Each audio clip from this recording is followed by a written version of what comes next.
Kundi la waasi wa Houthi nchini Yemen limedai kuhusika na kombora lililorushwa kuelekea Israel ambalo lilinaswa na mifumo ya ulinzi ya Israel. Kombora hilo la masafa marefu lilirushwa kuelekea uwanja wa ndege wa Ben Gurion karibu na Tel Aviv. Msemaji wa kundi hilo alisema katika taarifa yake kupitia television ya Al Masirah inayoendeshwa na waasi hao. Hii ni mara ya kwanza kwa kundi la Houthi kudai kushambulia moja kwa moja uwanja huu wa ndege, hatua inayokuja wakati mgogoro kati ya ukanda wa Gaza ukiendelea kutokota. Ving'ora vya tahadhari vilisikika katika maeneo kadhaa ya Israel, hasa katika mji wa Tel Aviv na vitongoji vyake. Vikosi vya Israel vilisema hakuna majeraha ambayo yameripotiwa kutokana na tukio hilo, huku jeshi la Israel likisema kuwa mifumo yake ya ulinzi wa anga ikisema kuwa ilifanikiwa kuliharibu kombora hilo kabla ya kufika shabaha yake.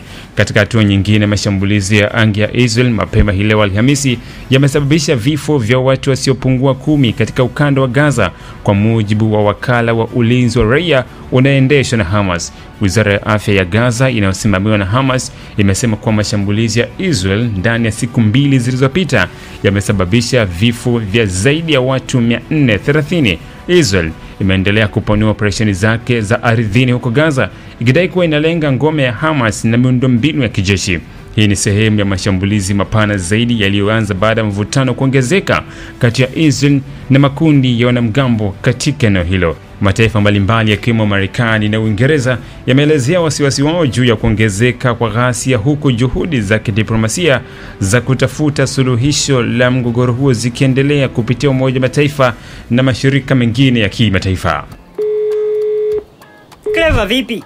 Mbona uko nyumbani saa hizi? Au na wewe shamba limekushinda kama mimi Unafeli wapi Mashaka? Yaani hadi leo unategemea kilimo cha mvua rafiki yangu? Mimi hapa nilipo naweza kuona kila kitu kwenye shamba langu. Watumishi wazembe na waona, nina mitambo ya kisasa ya umwagiliaji, nimeweza kuweka teknolojia za kisasa shambani na mambo mengi yanaendeshwa kwa mitambo tu. Ingekuwa hujamaliza pesa, ningekuambia unipe oda zako. Mashaka, acha ushamba. Ina maana kazi yote inayofanywa na serikali ya awamu ya 6 wewe huoni? Hakuna kijiji cha Tanzania ambacho hakijafikiwa na nishati ya umeme. Yaani serikali ya awamu ya 6 haina deni. Wewe jitahidi, fanya maombi, lipia uletee umeme haraka mpaka shambani kwako. Mimi nayaweza yote haya kwa kuwa gharama za uendeshaji ni nafuu sana nikitumia nishati ya umeme. Utajanjaruka lini Mashaka wewe?